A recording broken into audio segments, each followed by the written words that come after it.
ନଇଁ ଆସୁଥିଲା ସଞ୍ଜ, ମାଡ଼ି ଆସୁଥିଲା ଶୀତ, ଆଉ ତାରି ଭିତରେ ଯନ୍ତ୍ରଣାରେ କଲବଲ ହେଉଥିଲେ ମା।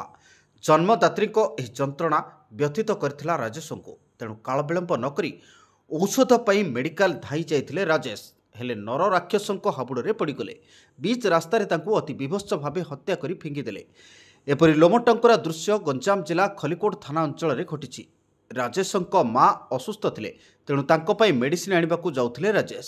ତେବେ ଗାଁ ମୁଣ୍ଡରେ ଛପି ରହିଥିବା କିଛି ଦୁର୍ବୃତ୍ତ ସଂଘବଦ୍ଧ ଭାବେ ତାଙ୍କୁ ଆକ୍ରମଣ କରିଥିଲେ, ଯାହାଫଳରେ ତଳେ ପଡ଼ିଯାଇଥିଲେ ରାଜେଶ। ଦୁର୍ବୃତ୍ତମାନେ ଛୁରୀରେ ତାଙ୍କ ଶରୀରରେ ଆଘାତ ପରେ ଆଘାତ କରି ଚାଲିଥିଲେ, ଆଉ ପରେ ସେଠାରୁ ଚମ୍ପଟ ମାରିଥିଲେ। ରକ୍ତ ଚୁଡ଼ୁବୁଡ଼ୁ ଅବସ୍ଥାରେ ରାସ୍ତାରେ ପଡ଼ିଥିଲେ ରାଜେଶ। ସେହି ରାସ୍ତା ଦେଇ ଯାଉଥିବା ଲୋକମାନେ ରାଜେଶଙ୍କ ରକ୍ତ ଜୁଡ଼ୁବୁଡ଼ୁ ଶରୀର ଦେଖି ପରିବାର ଲୋକଙ୍କୁ ଖବର ଦେଇଥିଲେ।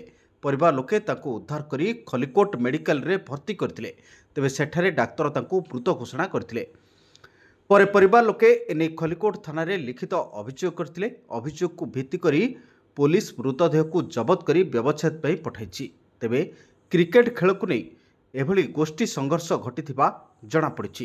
ପୋଲିସ ମାମଲା ରୁଜୁ କରି ଘଟଣାର ତଦନ୍ତ ଚଳାଇଛି। ବ୍ୟୁରୋ ରିପୋର୍ଟ, ତେଜ ଓଡ଼ିଶା।